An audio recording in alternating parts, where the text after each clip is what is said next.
hypnotic dance. She holds me here with only a glance. She's over me. She's over me.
And welcome, ladies and gentlemen, to our Tuesday edition of the Paranormal Portal Bedtime Stories from Beyond. I'm your host, Brent Thomas, and I'm thrilled you're here. I'm feeling much better every day. Today, especially a big improvement, but I hope you guys are all ready because it's time for bed.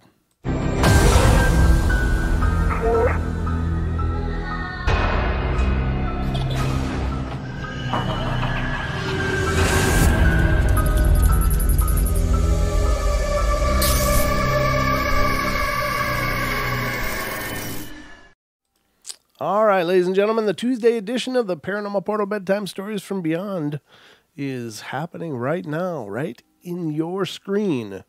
I'm looking right at you. I can see you.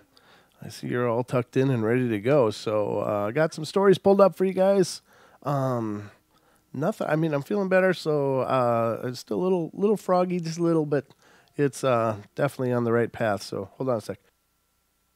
I'm talking more than I've talked probably all day, but yeah, it should be a good show. So thank you guys for joining us. I see a bunch of you piling in, so it's right as soon as I went live, boom, yeah, there was a bunch of you just flew right in the door. I was like, wow, this is really great. So thanks for making me feel so incredibly special. So let's see what we got pulled up for you tonight. I've got several stories here, and wow, this one's long. We're going to start out with a really long one and see where we end up. But, I mean, it's not horribly long, but it's pretty long. Just trying to clear the pipes out for the marathon of reading to you. Your bedtime stories, of course. All right, so the first one is from Michigan. Michigan. I lived in Michigan for a while. It's a nice state. The Upper Peninsula is beautiful. Very cool, and of course the Michigan Dogman. The Dogman was between that and Wisconsin. I think that was where the whole term kind of came alive, and of course, due to a lot of work by Linda Godfrey, I think she really nearly single-handedly put this thing on the map for all of us paranormal enthusiasts and cryptid enthusiasts, but I like Michigan. My cousins live out there, and I lived out there with them for a while. Really cool. But enough about me. You came to listen to stories, not me editorialize all night. But so, out of Michigan, there are some skeptics who will probably read this, but I guarantee it on my life that my experiences were very real and forever cemented my belief in spirits and in the afterlife.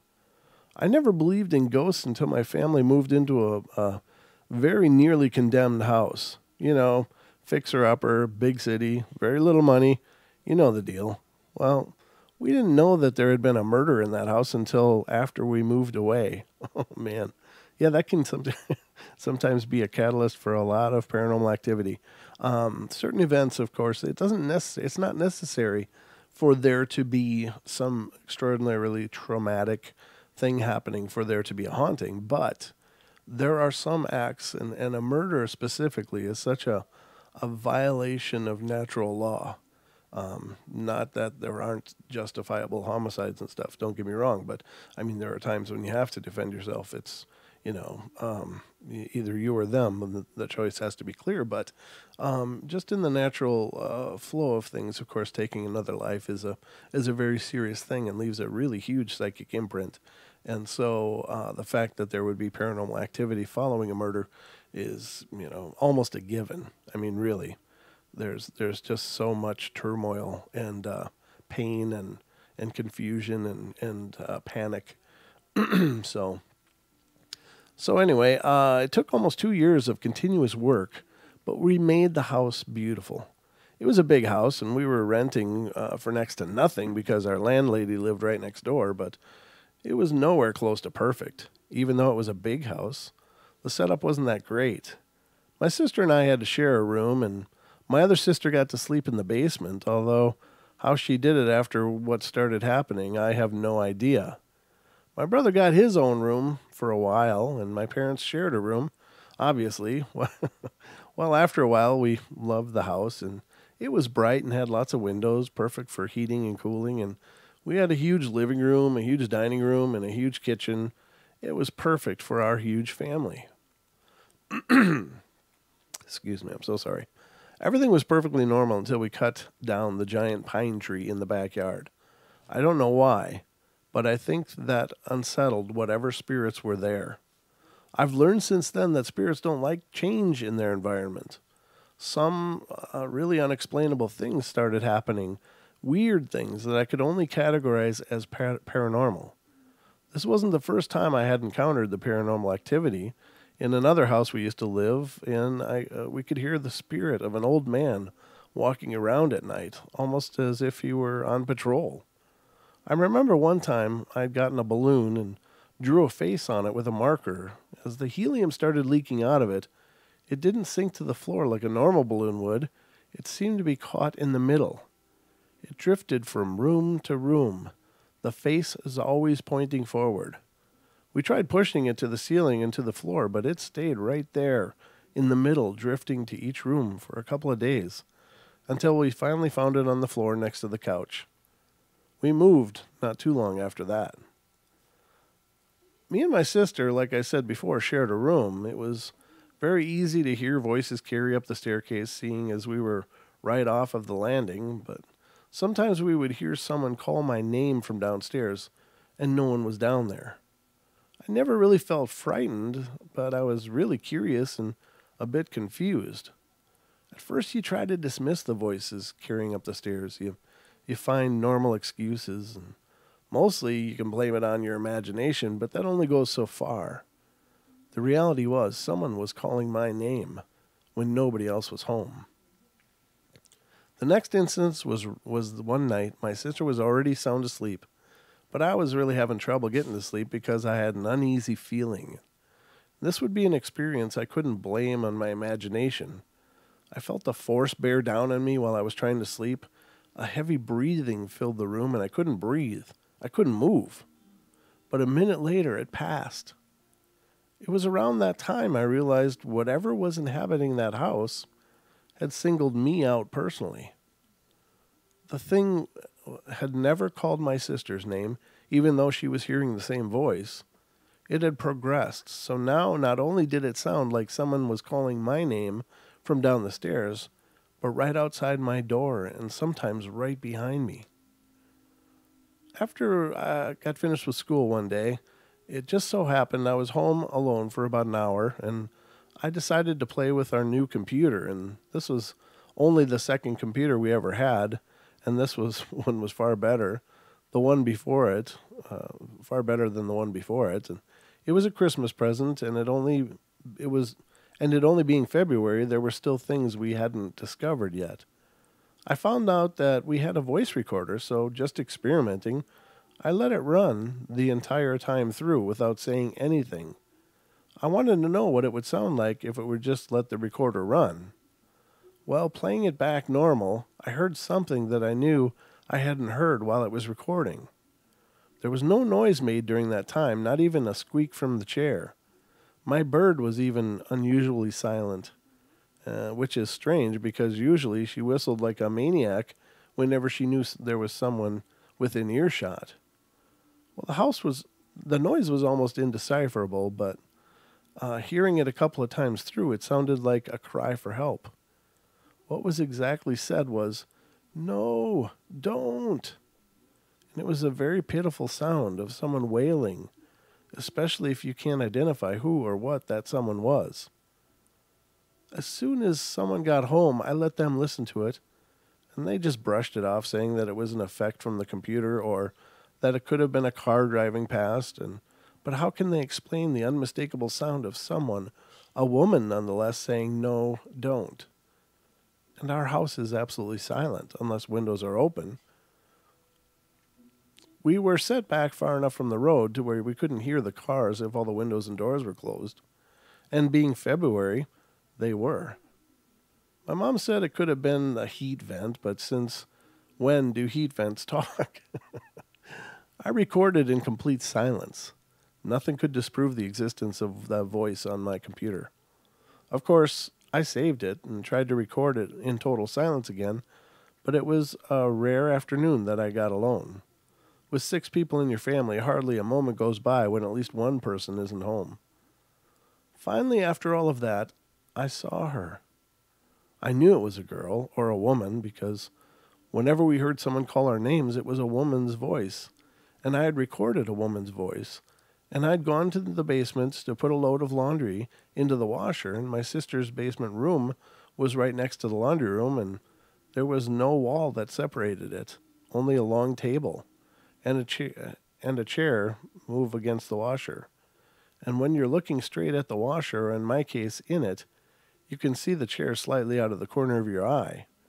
I bent down to pick up some more clothes from the basket I had brought down, and when I straightened, I saw out of the corner of my eye a figure that hadn't been there a second ago, sitting in that chair.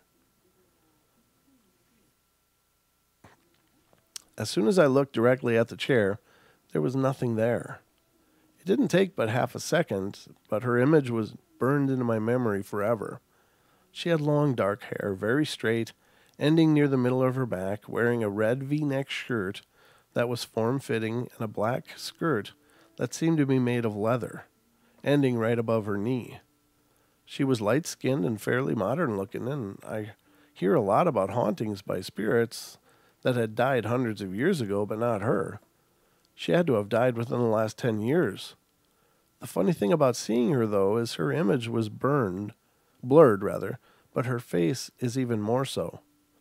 I could tell exactly what kind of clothes she was wearing, but I couldn't tell anything about her face because it was so blurred. One night, my sister was having a get-together with a bunch of her friends, and my mom had just bought a digital camera to go with our new computer, and it was a new toy that we all started taking pictures with, and we took a whole bunch of group shots, funny poses, and I remember we only took 21 shots because I was the one who took most of the pictures. My mom loaded the pictures into the computer, and there, in between the frames 17 and 18, with no number attached to it, was a girl with long dark hair, a red shirt, and a black skirt sitting on the couch, looking straight forward. We caught her profile, and she looked exactly the same as when she was in the basement. I recognized her instantly. It was an odd picture because the entire frame was out of focus, and she was faintly outlined. Her feet seemed to disappear, and let me say, it scared the heck out of every girl at the party. Also, no one was wearing a red shirt, not even my brother. It had to be Christy. Christy was the nickname I gave her for unexplained reasons. It was just a name that popped into my head one day, and that was her name. It wasn't too long after the discovery of Christy that we decided to sell our new beautiful house and find somewhere bigger. Excuse me. About a week after our move, my mom came to me with a newspaper clipping from 1993, and all she did was apologize for not believing me and ask me to read it. It turns out a girl, about 17 years old, only a few months older than me, was murdered by her drunken father over an undisclosed altercation in our house. She had been shot in the face with a shotgun.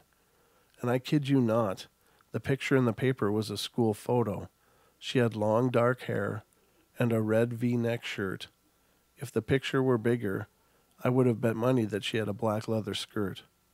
Her name was Tiffany Catherine Postel. I just wish there had been a way that I could have helped her.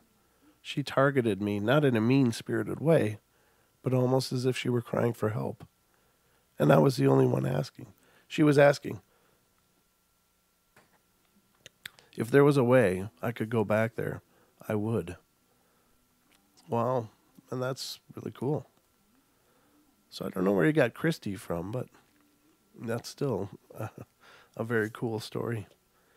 And oftentimes that can be the case. It's not always the case, but there always seems to be one person that is most affected by hauntings, and for whatever reason, I don't know.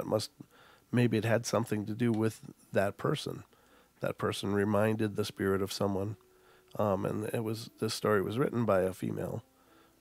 So perhaps she'd look like a friend. And maybe that's what the spirit needed. Some kind of friend, some kind of closure so it could move on. So she could move on. I don't mean to ever mischaracterize spirits as it. All right. The next one. How long did that take? 17 minutes. Well, I mean, I was talking a bunch at first, though. So you can't quite count that. But it was probably a 15-minute story, I suppose. This one's coming from South Carolina, and it has to do with Ouija boards. One topic that seems to come up over and over and over in hauntings is Ouija boards. Of course, I've said it many times on the show, and I believe this wholeheartedly. I don't think that Ouija boards in and of themselves are evil, maniacal things or tricks of the devil and stuff like that. I don't buy into all that. I think that they can be used responsibly and perhaps even successfully. But I think that there is a methodology to that most people don't know about, and oftentimes people are using them and they get spooked and quit and throw it in a box, and they never really close the session. They never shut it down, so it can act as a portal, and many things can come in that way, in my opinion. But it's a tool of divination, and any kind of divination does have a protocol. It does have ways that you open a divination, and there's ways to close a divination. In my opinion, is you don't open a portal that you don't know how to close.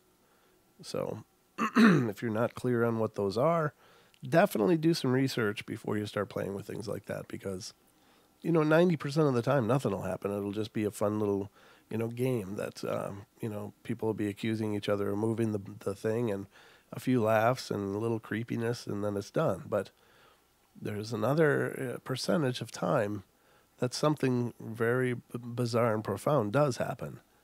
And if that is the case, you got to know how to handle it. People just dabbling in summoning spirits is never a good thing. You should never dabble with spirits in that way. And I'm not trying to spook anybody. I'm not trying to put anybody off of the idea, but what I'm saying is whenever you are entering into a communication with another force, another kind of life, you should know what you're doing. It's like you wouldn't carry a hamburger into a wolf den, because you're probably going to get mauled. There's ways to successfully feed wild animals. And the same thing goes. It's another kind of life. And I think that a lot of times people probably make the spirits maybe feel disrespected, and I think that tends to be a lot of reason why they get fed up and start moving stuff and start freaking people out, is because who wants to be laughed at, and mocked and made fun of and stuff. So, but just my opinions, just throwing them out there as I think of them, because I got a microphone and you guys get to hear whatever goes through my head. I hope that's not always a bad thing. So anyway, This is South Carolina, has to do with a Ouija board. 2 days ago, me and my friend named Sarah found a Ouija board at her grandma's house. Sarah had asked her Nana whether she owned a Ouija board, and her Nana said no. So me and Sarah showed her showed her Nana the Ouija board, and we asked her Nana if we could bring it back to Sarah's house since I was spending the night, and her Nana said, yeah, sure. Sarah and I then put the board onto the back of her car, and when we left, we all got giddy and excited. When Sarah and I got to her house, we pulled the Ouija board out of the back of the car and brought it into the house, and I was getting anxious because I wanted to use it already. And Sarah wanted to wait, but I didn't really care. I called Stevie, Sarah's brother, over to the open Ouija board box, and we kept looking for a better description of it and how it works, but we couldn't find out anything except for the instructions and the maker, William Fuld. I guess William Fuld made it. I don't know. Never looked. I don't know. Stevie and I stopped caring, though, so we just grabbed the glass because it didn't have a pointer and put it onto the word Ouija, and we went into Sarah's room and started with the question, is there anybody on or around this plot of land? If there is, please move the cup to yes. We felt a slight shift, but it wouldn't really fully move, so Steve and I waited for 5 minutes, then eventually we gave up. We brought the Ouija board into the computer living room where Sarah was sitting, and I asked Sarah if she wanted to try it, and she said, sure. She turned around and put her knee next to mine, and we put our hands on the cup, and I opened up with the question I had asked earlier. The cup went straight to yes. It turns out his name was actually George Michael Samuels, and he died when he was 57 years old in the same neighborhood we were in. Both Sarah and I kept talking to him until like 2 a.m, but then we had to let him go because he was getting mad. The next day we pulled him back and we started talking to him, and we eventually pieced things together and began to make him realize something. I can't tell you, though, because it was very heartbreaking to him. Well, it turns out he was murdered, stabbed in the heart, and we're still trying to make him realize it, but he's always wanting to pull the cup towards goodbye. We want him to know he died, how he died, because it seems to be what's holding him back in life. I hope he finds out, and eventually accepts it. Well, that's not a horror story, at least. It's just a story, I guess. I was waiting for, and then the scratches started. All right, so the next one is coming out of Washington. My friend and I moved into our apartment in Spokane. Hey, that's just a little over an hour away from me. And we were really excited about it. It was a historic building built in 1904 and was one of the first hotels in town.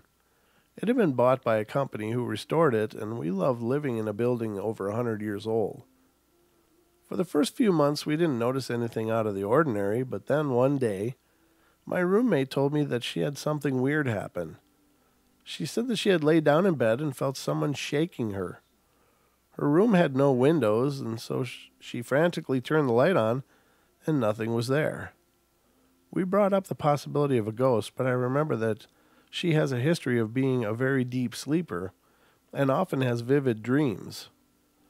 I was sure she was just dreaming and left it at that, and I'd slept in her room a few times before since it was so dark and hadn't really had any problems at all. A few months later, I decided to take a nap in her room since my room was really bright, and I laid down and fell asleep. I awoke to a heavy weight bearing down on my chest and shoulders and someone whispering in my ear. I couldn't make out what they were saying, only a few words here and there. I was able to move and jumped awake, absolutely terrified, and turned on the light. Nothing. I'm pretty skeptical and just figured that although I hadn't ever had an experience like that, it must have been a dream. I laid back down and fell asleep again. I was awoken again by the same thing not long after, the same pressure on my chest and whispering. I could make out the word you and it was being said frequently, but I couldn't catch the rest. I jumped up again and turned on the light, and once again, nothing was there. I was a little more scared by this time, but I really wanted to believe it was just a dream, so I nervously made myself get back in bed and fall asleep. Not long after that, I woke up to the pressure on my shoulders and the whispering, only this time it was angrier and louder. I flew out of bed and vowed to never again sleep in her room. I was troubled by this and talked to my roommate, and we both weren't sure what to do, but she didn't seem afraid, so she continued to sleep in her room. For the most part, she never had issues. Not long after, she said that she had gotten into bed again, and she heard a loud hissing, and something shoved her in bed. She was so afraid she slept on the couch. One day I was cleaning my room and had my bedroom door open, and it was in the summer, and our apartment didn't have air conditioning, so all the windows were open, and I was folding clothes on my bed and saw a man in an old, dark, heavy coat standing in my doorway. I was so scared that I screamed, but he disappeared in an instant, and I ran to the hall wondering if someone had climbed through the window, and no one was there. I searched the apartment and nothing. I thought it was odd because he was wearing such heavy clothing on such a warm day, and noticed that he had disappeared right before my eyes. I suddenly thought, wow, maybe it was a ghost. The last time I had a strange encounter was a few months later, and I had just gotten a dog. He was a sweet stray that I couldn't say no to, and he liked to sleep in my room by my bed. And I woke up in the middle of the night for some reason and saw my dog alert and looking in the doorway. I looked in the doorway and saw a dark figure of a man, also looking like he was wearing heavy clothes. Then he was gone. I woke up my friend who was staying over, and we once again looked around for any sign of an intruder, but not surprisingly, we didn't find anything. That was the last my roommate or I ever had anything out of the ordinary happen. I've told a few people, and they all seem to believe that the dog scared our ghost off. I don't know for sure what happened, but all I do know is that it was really, really spooky. Like I said, I've never been a big believer and certainly never thought that I'd experience anything like this. I can't explain it and would like to believe that I'm not seeing things and that I'm not crazy, especially since it's never been a problem in my 25 years until that moving into that apartment. We moved out a few months ago, and someone else has moved in, and I drove by the other day and wondered if they would ever have any similar problems. I don't know. Might have just been you. You might have been the trigger. Sorry, I got to get a drink. I do dry out. Okay. The next one is from California. Sound like someone was talking at the same time I was. It wasn't a ghost box, though. Nothing went on. This occurred 15 years ago in Oakland. My boyfriend and I bought a used oak desk and were bringing it home on a flatbed trailer when one of our tires blew out. We thought nothing of the tire blowout at the time, and we were in the process of moving into a new apartment and were setting up house when we finally got home with the desk. We put it next to our bed. The ensuing 3 months, my boyfriend complained that aliens were watching him. He said this almost every day, and I ignored this complaint because I thought it was just the stress he was under. Finally, on the night of January 1st, I woke up and looked at my desk and saw an apparition of a man sitting there looking back at me. I thought it was some kind of hallucination or some trick of the light, so I blinked and tried to focus my eyes, and the apparition remained. He wore round glasses, he had bangs that were cut straight across, and he looked to be in his 20s or something, and was transparent and colorless, though I could tell that his hair was blonde to light brown. The apparition lasted probably about 5 seconds, when he finally vanished before my eyes. I felt a very tall presence standing beside the bed. Then the name Ray came into my head for no reason. I didn't feel afraid during the entire incident, and while I was still lying awake trying to figure out what to do, my boyfriend woke up and immediately said, "Damn it, I really feel like there are aliens watching me right now." And that's when I told him we needed to talk. After the initial sighting, we kept the desk for 3 more months. The desk always made loud crackling noises, and I began to attribute these noises to the ghost. We were both pretty uncomfortable and couldn't sleep after what I saw, and we finally got rid of the desk and moved to a different apartment, which solved the aliens watching me problem once and for all. And we actually sold the desk for a profit, something I've always felt guilty about. And there it is again, ladies and gentlemen. Be careful what you bring into your house, especially if it's antiques. Now, it's a very rare thing, but objects can hold attachments. There can be spirits attached to objects. Now, this desk could have been a very important desk for this person. Maybe he was a writer. Maybe he was an accountant or something. You don't know, but the point being that for some reason that energy was probably attached to the desk, and it doesn't have to do with the location. So when the desk was moved, the attachment moves, and hopefully the new owner hasn't had the same problems. There are ways to cleanse items. Look into the way to do that. It depends. There's a lot of different methods, and so I'm not going to go into how to cleanse objects, but the internet is full of great information and ideas of how to do it.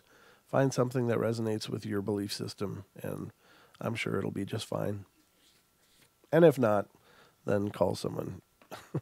Let me know, and I'll get you in touch with someone. Speaking of that, I'm trying to think. I thought I was supposed to make a connection for someone. No, but I've been so foggy lately, I can't remember. I'll have to think about that more. It's funny when I get a cold. It's like my whole body, my brain, my body, everything just kind of goes into this I don't know, this altered state, I guess is the best way to put it. Like it affects like every part of me. So like I just can't focus. I mean, everybody's the same way. You know, everybody gets a cold and they're lethargic, they're groggy, they're foggy, and you know, and it certainly is no different for me. I just don't. But I do think that things like colds, and this may be just me, but for some reason I believe colds are a really good thing. Like I think it's how we cleanse in a very natural way. You know, of course, it's no fun to have a cold, and it's no fun to breathe out of your mouth for a week. But I do believe that it serves a purpose. And there's been some studies have shown that actually cold viruses have been known to attack cancer. So not that I'm advocating people that may have cancer go and get a cold. That's not what I'm saying. But I think it's interesting that the cold viruses can do that. And so what other benefits are there to it? I mean, it's a horrible thing to go through, and it's certainly an uncomfortable period of time. But I think it's just a cycle that we need every once in a while. So I don't know. That's just me. Maybe I'm just being weird. I don't know. Next one's coming out of Tennessee, and this one's much quicker, much shorter. Yeah, those few stories took a bunch of time. All throughout my life, I've always seen things right when I turn around. They were not normal. I never really mentioned anything to anyone about this. I just recently was the first time I had mentioned it. And I was at my friend's house, and we were playing a card game. And I turned around to look at the TV, and when I turned back around, I saw this black image like it was just a blur. I could tell it had a head, but I could tell. I couldn't tell. They didn't write this right. I couldn't tell if it was touching the ground or not. This is just one of the many times that this has happened. I never typically get a good look at what it is. It really kind of freaks me out, but it doesn't actually scare me. It's just really odd. One of the best images I've gotten of what this was when I was outside shooting basketball. And I turned around to look at my neighbor's yard, and I saw this image. And I could tell it was a man, and he was tall and had a white robe on, long brown hair. And when I see these images, I don't know if I should be afraid or if it really matters or not. When these images appear, they come at random. I will only see them in black or white. They never come when it's loud or when I'm doing anything important. I just really don't know what to think about it, and I'm not sure if they are watching me, and if they are, how long they have been watching me. One more thing, it seems like when I'm going to bed, it feels like there is someone there with me, and I don't know if that would pertain to this also. Now, I think this person probably has abilities, and the turning around point is probably when their focus is the most open, and I think for any psychic, part of the process is you have to have a certain frame of mind. I mean, things may still come from time to time by themselves, but I think when psychics are truly trying to focus on something, they have to open themselves up for whatever that is to come in, and they can interpret it and tell people about it. So perhaps when this person is turning around, in just that brief moment, their mind is the most open. It's not directly focused on something. They're just open to perceive whatever's there. And so when they do, they get this really broad image that then narrows in because their consciousness doesn't remain open enough to continue viewing it. So that's what occurs to me as I'm reading this. Of course, I can't say for sure, but those are my 2 cents on the idea. I think it's a cool thing, and it sounds like that person could probably become a pretty talented psychic with a little bit of work. All right.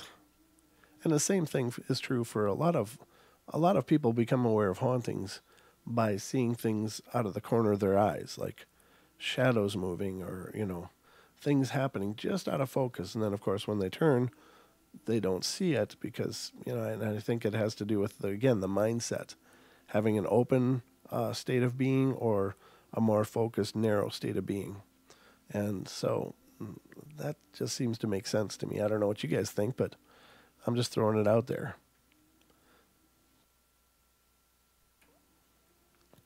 All right. This one's coming out of North Carolina again.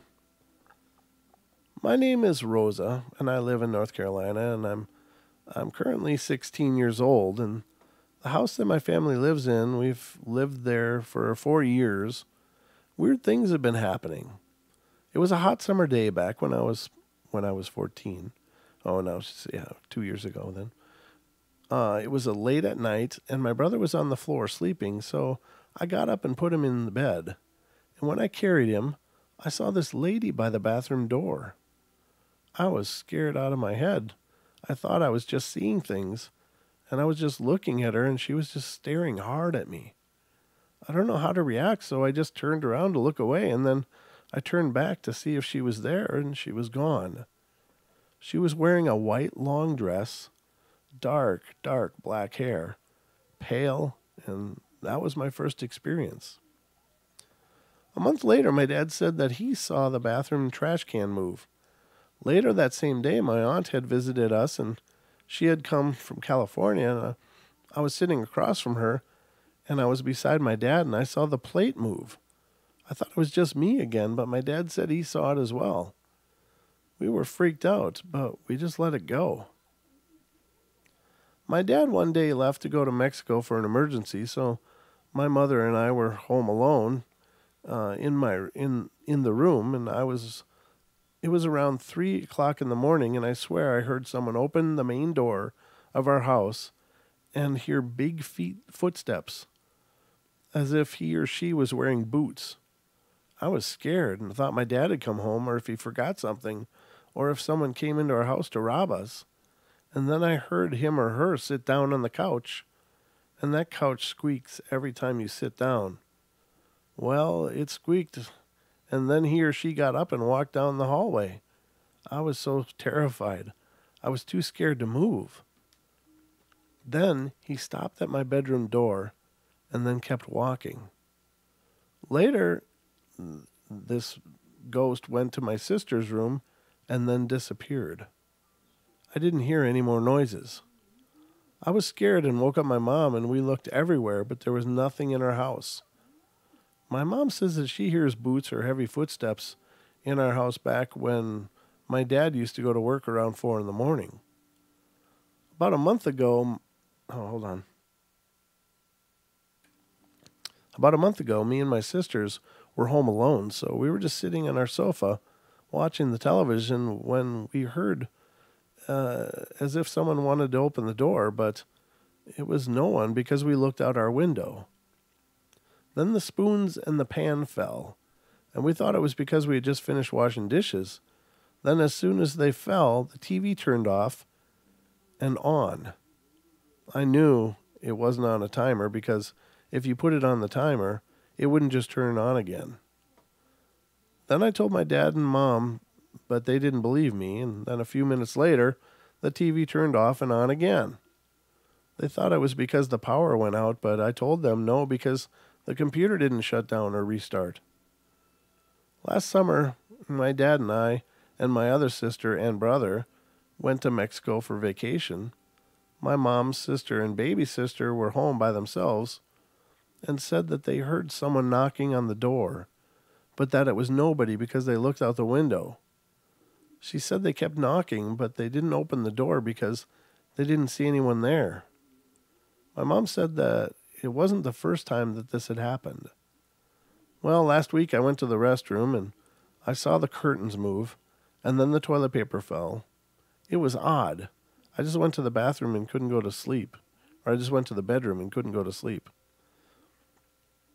All I know is that it's a spirit or a ghost. I don't think it wants to do anything bad. Hopefully not. But what do y'all think? The only thing that really freaked me out was the man sounded like it because of its heavy boots. And lately, nothing has happened.